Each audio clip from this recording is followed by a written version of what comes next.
सो hello दोस्तों, welcome to my channel revision class. आज के इस वीडियो में हम ऐतिहासिक काल से कुछ मोस्ट इम्पोर्टेंट क्वेश्चनों को देखेंगे। ये सारे के सारे क्वेश्चन आपके ऑब्जेक्टिव टाइप क्वेश्चन हैं और ये सारे के सारे क्वेश्चन आपके 100% एग्जाम में आने वाले क्वेश्चन हैं। तो वीडियो में प्लीज़ वीडियो में लास्ट तक बने रहिएगा, वीडियो को बिना स्किप किए। अगर आप मेरे वीडियो पर नए हैं तो प्लीज़ वीडियो को लाइक एंड चैनल को सब्सक्राइब करना ना भूलें। चलिए हम बिना देर करते वीडियो को स्टार्ट करते हैं और इसमें से अधिकतर क्वेश्चन आपके यूपीएससी लेवल के एग्जाम में पूछे जाने वाले क्वेश्चन हैं। चलिए हमारा पहला क्वेश्चन है इसमें, पूर्व वैदिक या ऋग्वैदिक संस्कृत का काल किसे माना जाता है? तो आपका राइट आंसर हो जाएगा ऑप्शन ए 1500 ईसा पूर्व से 1000 ईसा पूर्व को माना जाता है। अगला क्वेश्चन है, उत्तर वैदिक संस्कृत का काल किसे माना जाता है?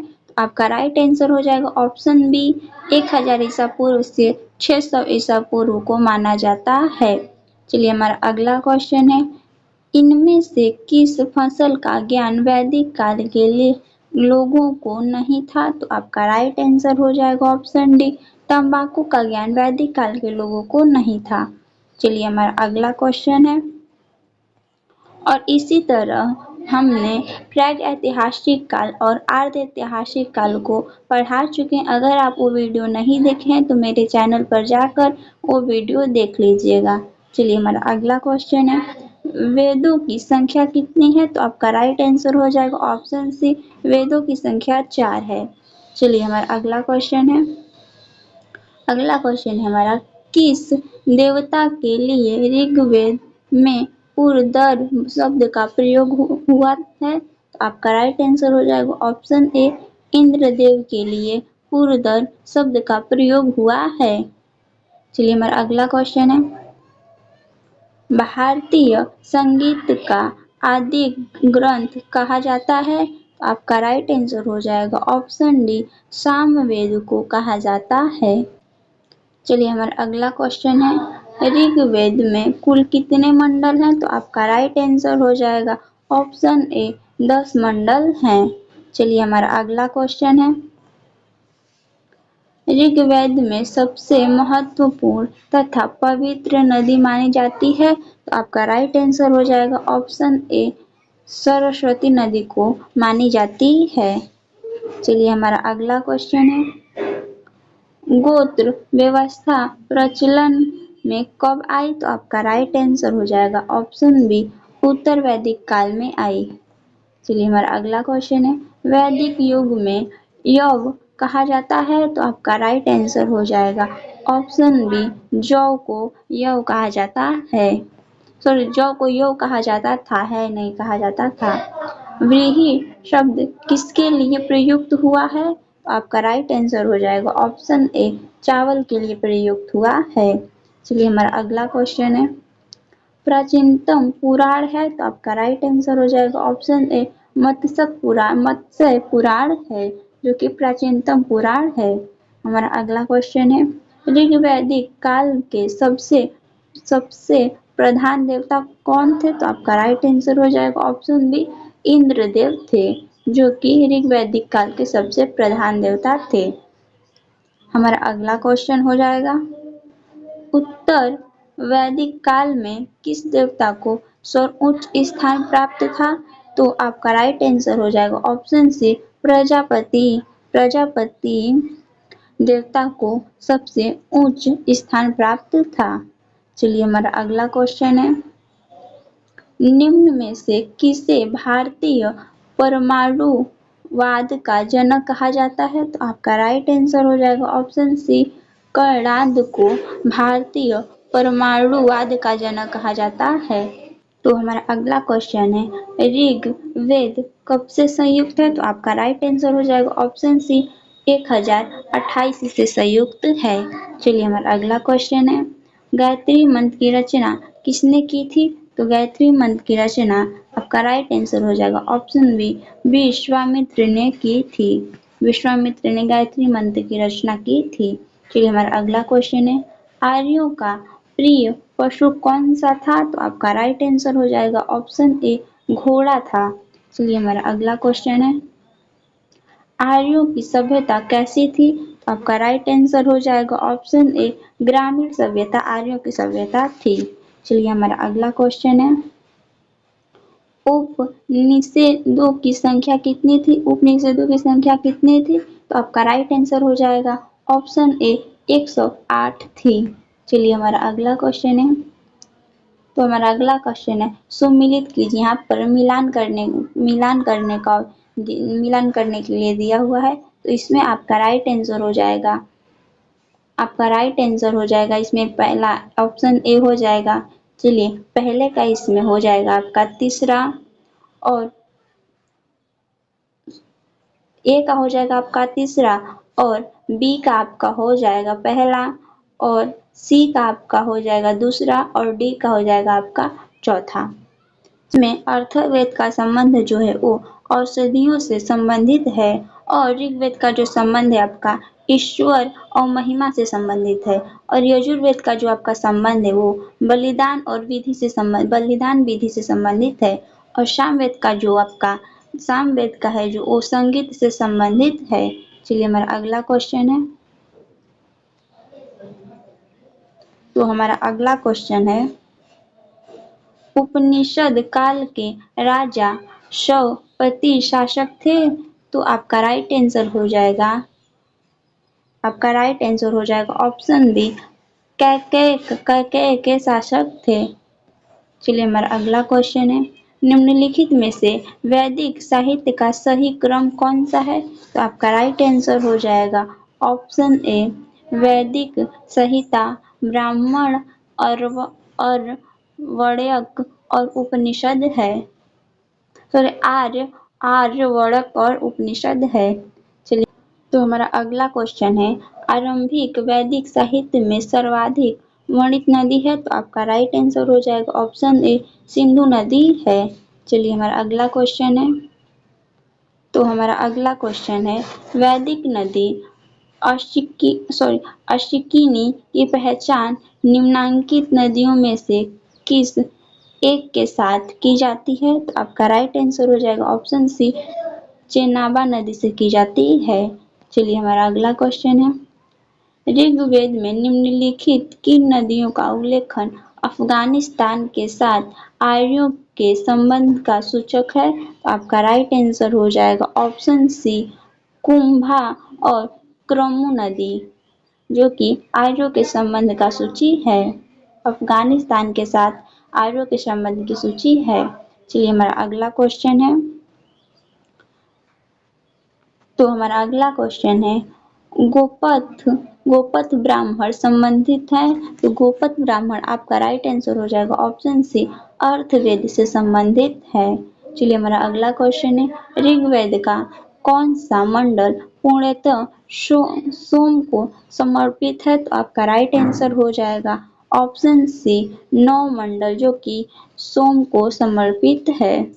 चलिए हमारा अगला क्वेश्चन है, सबसे पुरान वेद कौन सा है? तो आपका राइट आंसर हो जाएगा ऑप्शन बी ऋग्वेद जो है आपका वो सबसे पुराण वेद है। चलिए हमारा अगला क्वेश्चन है, तो त्रिई नाम है? तो त्रिई नाम आपका राइट आंसर हो जाएगा ऑप्शन ए 3 वेदों का नाम त्रिई है। चलिए हमारा अगला क्वेश्चन है, किस वैदिक ग्रंथ में वर्ण शब्द का सर्वप्रथम नाम मूल लेख मिला है?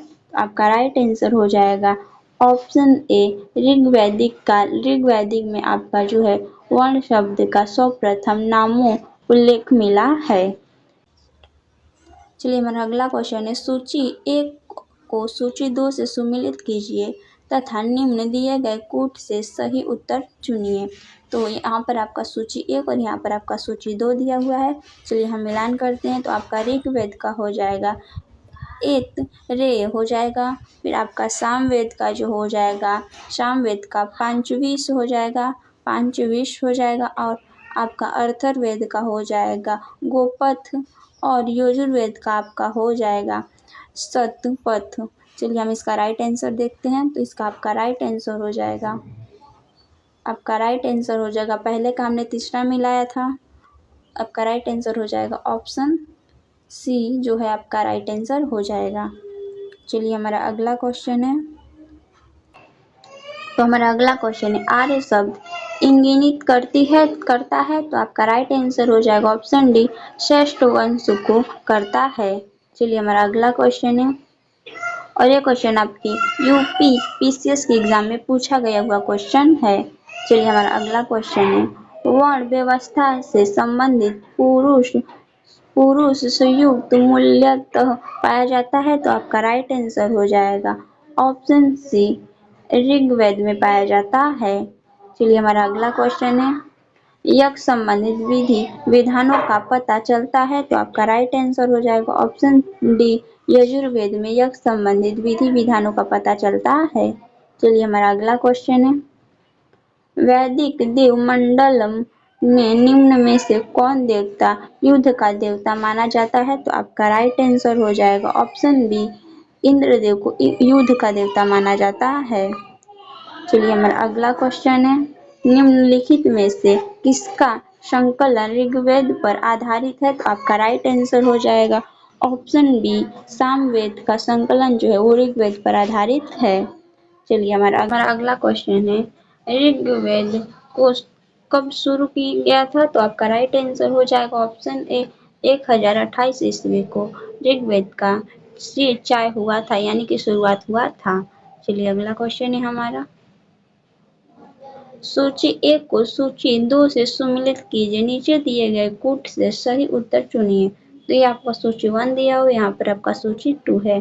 चलिए हम इसको मिलान करते हैं तो इसका पहले का आपका हो जाएगा चौथा पहले का ऋग्वेद का संबंध आपका श्रोत एवं प्रार्थना से है और यजुर्वेद का आपका जो संबंध है वो आपका दूसरा यानी कि श्रोत एवं कर्म कांड से है और आपका सामवेद का संबंध जो है वो संगीतमय स्रोत से है और जो आपका अर्थवेद का संबंध है वो आपका तंत्र मंत्र एवं विश्वकरण से है वशीकरण से है। इसमें हमारा राइट आंसर हो जाएगा ऑप्शन ए। चलिए हमारा अगला क्वेश्चन है निम्नलिखित 4 वेदों में से किस एक में जादू टोना माया और वशीकरण का वर्णन है तो आपका राइट आंसर हो जाएगा ऑप्शन सी अथर्ववेद में है। चलिए हम अगला क्वेश्चन देखते हैं। तो हमारा अगला क्वेश्चन है ऋग्वेद है तो ऋग्वेद आपका राइट आंसर हो जाएगा ऑप्शन सी शब्दों का संकलन ऋग्वेद कहलाता है। हमारा अगला क्वेश्चन है ऋग्वेद संहिता का 9 मंडल पूर्णतः किसको समर्पित है तो आपका राइट आंसर हो जाएगा ऑप्शन डी सोम और इस पेय पर नामकृत देवता पर समर्पित है। चलिए हमारा अगला क्वेश्चन है भारत के किस स्थल की खुदाई से लोहा धातु के प्रचलन के प्राचीनतम प्रमाण मिले हैं तो आपका राइट आंसर हो जाएगा ऑप्शन डी अंतर जिखेड़ा से लोहा धातु के प्राचीनतम प्रमाण मिले हैं। चलिए हमारा अगला क्वेश्चन है उपनिषद पुस्तक है तो उपनिषद पुस्तक आपका राइट आंसर हो जाएगा ऑप्शन डी दर्शन पर है। चलिए अगला क्वेश्चन है हमारा अगला क्वेश्चन है उपनिषद का मुख्य विषय है तो आपका राइट आंसर हो जाएगा ऑप्शन बी दर्शन है। तो हमारा अगला क्वेश्चन है निम्नलिखित में से किस एक वैदिक साहित्य में मोक्ष की चर्चा मिलती है तो आपका राइट आंसर हो जाएगा ऑप्शन डी उपनिषद में है। उपनिषद में जो आपकी मोक्ष की चर्चा देखने को मिलती है। चलिए हमारा अगला क्वेश्चन है तो हमारा अगला क्वेश्चन है ध्यानतम ज्ञान के विषय में नचिकेता और यम का संवाद किस उपनिषद से प्राप्त होता है तो आपका राइट आंसर हो जाएगा ऑप्शन सी कठोपनिषद से प्राप्त होता है। चलिए अगला क्वेश्चन है सूची 1 को सूची 2 से सम्मिलित कीजिए तथा सूची के नीचे दिए गए कूट से सही उत्तर का चयन कीजिए। तो यहाँ पर आपका सूची 1 दिया हुआ है और यहाँ पर आपका सूची 2 दिया हुआ है। चलिए हमारा पहले का हो जाएगा पहले कुंभा का हो जाएगा आपका दूसरा काबुल जो कि आपका कुंभा यहाँ पर वैदिक नदियों का नाम दिया हुआ है और यहाँ पर आधुनिक नाम दिया हुआ, आधुनिक नदियों का नाम दिया हुआ है। तो आपका कुंभा नदी का आधुनिक नाम जो है वो काबुल है। और आपका बी का हो जाएगा तीसरा, पुडुचेरी का नाम जो है आपका वो रावी है।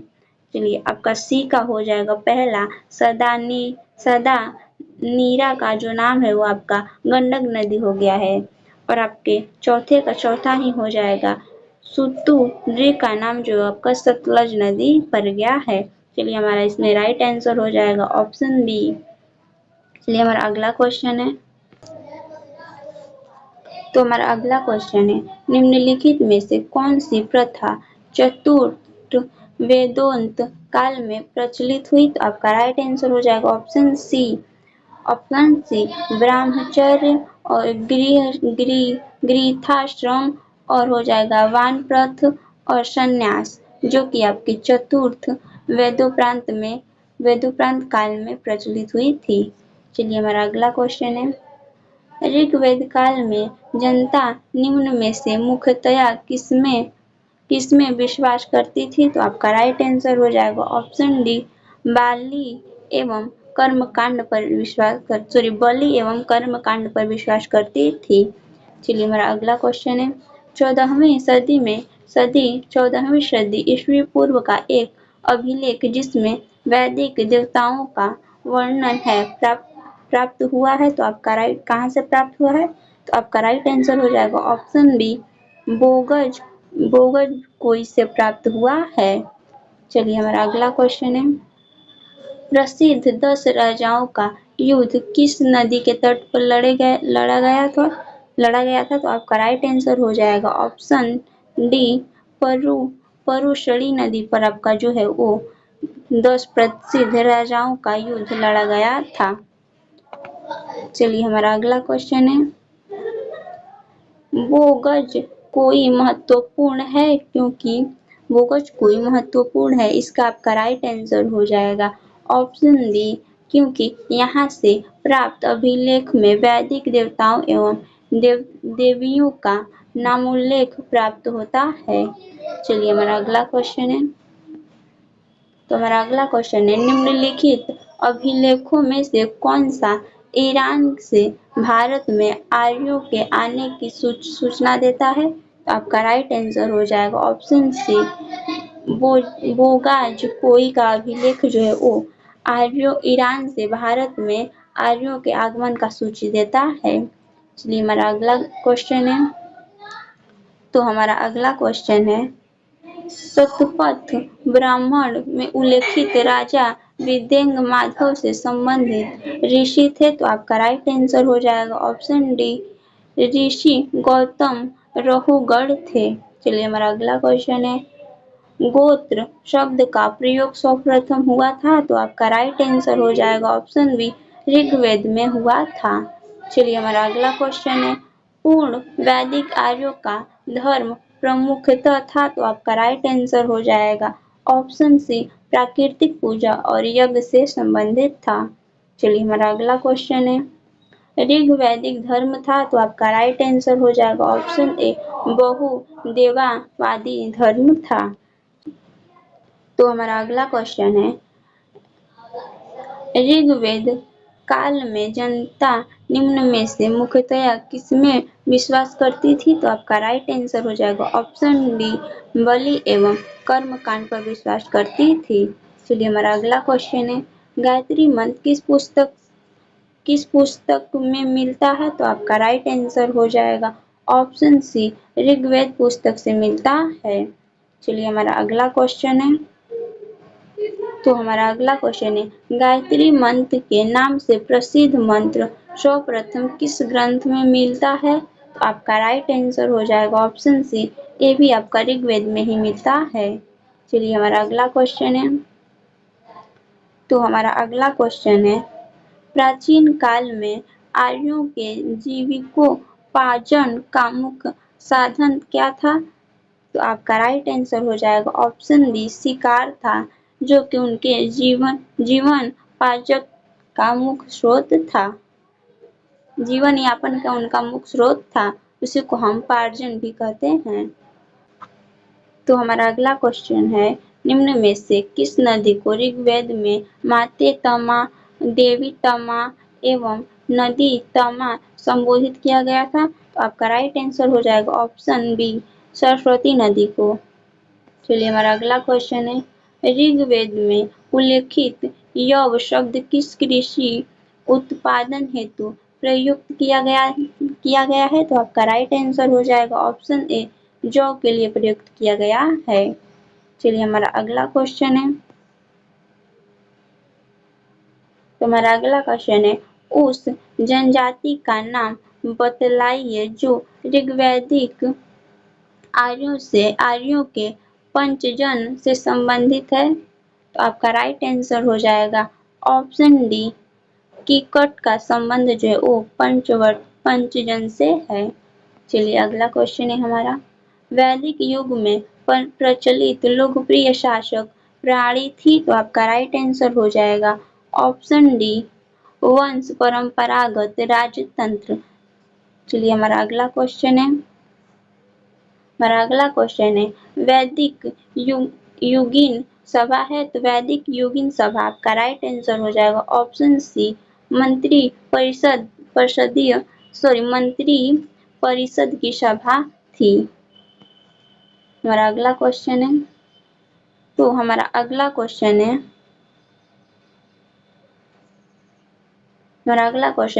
आयुर्वेद अथवा जीवन का विज्ञान का उल्लेख सर्वप्रथम कहाँ से मिला है? तो आपका राइट आंसर हो जाएगा ऑप्शन डी, अथर्ववेद से मिला है। चलिए हमारा अगला क्वेश्चन है, सर्वाधिक ऋग्वैदिक संयुक्त संपित है? तो आपका राइट आंसर हो जाएगा ऑप्शन बी, इंद्रदेव को समर्पित है। चलिए, तो हमारा अगला क्वेश्चन है, ऋग्वेद में सर्वाधिक संख्या में मंत्र संबंधित है? आपका राइट आंसर हो जाएगा ऑप्शन ए, अग्नि से संबंधित है। सर्वाधिक मंत्र जो है आपके वो अग्नि से संबंधित है। चलिए हमारा अगला क्वेश्चन है, निम्नलिखित में से किसे ऋग्वेद में युद्ध देवता समझा जाता है? तो आपका राइट आंसर हो जाएगा ऑप्शन बी, इंद्रदेव को समझा जाता है। युद्ध का देवता इंद्रदेव को समझा जाता है ऋग्वैदिक काल में। अगला क्वेश्चन है हमारा, निम्नलिखित में से पूर्व वैदिक आर्यों का सर्वाधिक लोकप्रिय देवता कौन था? तो आपका राइट आंसर हो जाएगा ऑप्शन डी, इंद्रदेव थे। चलिए हमारा अगला क्वेश्चन है, संस्कारों की कुल संख्या कितनी है? तो आपका राइट आंसर हो जाएगा ऑप्शन डी, 16 है। चलिए हमारा अगला क्वेश्चन है, तथ्य में जयते शब्द कहाँ से लिया गया है? तो आपका राइट आंसर हो जाएगा ऑप्शन डी, मुंडक उपनिषद से लिया गया है। चलिए हमारा अगला क्वेश्चन है, गायत्री मंत्र की रचना किसने की थी? तो आपका राइट आंसर हो जाएगा ऑप्शन बी, विश्वामित्र ने गायत्री मंत्र की रचना की थी। चलिए हमारा अगला क्वेश्चन है, पुराणों की संख्या है? तो पुराणों की संख्या आपका राइट आंसर हो जाएगा ऑप्शन बी, 18 है। चलिए हमारा अगला क्वेश्चन है, तो हमारा अगला क्वेश्चन है, श्रीमद् भगवत गीता मौलिक रूप में किया भाषा में लिखी गई थी? किस भाषा में लिखी गई थी? वहाँ पर क्या दे दिया है, किस भाषा में लिखी गई थी? तो आपका राइट आंसर हो जाएगा ऑप्शन ए, संस्कृत भाषा में श्रीमद् भगवत गीता लिखी गई थी। चलिए हमारा अगला क्वेश्चन है, तो हमारा अगला क्वेश्चन है, महाभारत मूलतः किस रूप में जानी जाती थी? तो आपका राइट आंसर हो जाएगा ऑप्शन डी, जय संहिता के रूप में जानी जाती थी। चलिए हमारा अगला क्वेश्चन है, हिंदू पौराणिक कथा के अनुसार समुद्र मंथन हेतु किस सर्प ने ऋषि के रूप में स्वयं को प्रस्तुत किया? तो आपका राइट आंसर हो जाएगा ऑप्शन बी, वासुकी सर्प ने समुद्र मंथन के दौरान ऋषि के रूप में स्वयं को प्रस्तुत किया। तो हमारा अगला क्वेश्चन है, किस काल में अछूत की अवधारणा स्पष्ट रूप से उद्धत हुई थी? तो आपका राइट आंसर हो जाएगा ऑप्शन डी, धर्मशास्त्र के समय में हुई थी। चलिए हमारा अगला क्वेश्चन है, ऋग्वेद की मूल्य लिपि थी, तो आपका राइट आंसर हो जाएगा ऑप्शन डी ब्राह्मणी लिपि थी। चलिए हमारा अगला क्वेश्चन है, वैदिक कर्मकांड में होता होता का संबंध है, तो आपका राइट आंसर हो जाएगा ऑप्शन ए ऋग्वेद से है। चलिए हमारा अगला क्वेश्चन है, ऋग्वेद में अर्धया का प्रयोग हुआ है, तो आपका राइट आंसर हो जाएगा ऑप्शन बी गाय के लिए हुआ है अर्धया का प्रयोग, अघ्या का प्रयोग, अर्ध्या का नहीं अघ्या का प्रयोग। चलिए हमारा अगला क्वेश्चन है, तो हमारा अगला क्वेश्चन है, ऋग्वैदिक काल के प्रारंभ में निम्न में से किसे महत्वपूर्ण मूल्यवान संपत्ति समझा जाता था? आपका राइट आंसर हो जाएगा ऑप्शन बी गाय को मूल्यवान संपत्ति समझा जाता था। चलिए हमारा अगला क्वेश्चन है, तो हमारा अगला क्वेश्चन है, जीविकोपार्जन हेतु वेद वेद्यांग पढ़ाने वाला अध्यापक कहलाता था, तो आपका राइट आंसर हो जाएगा ऑप्शन सी उपाध्याय कहलाता था। तो अगर आपको वीडियो अच्छी लगी तो प्लीज़ वीडियो को लाइक एंड चैनल को सब्सक्राइब करना ना भूलें।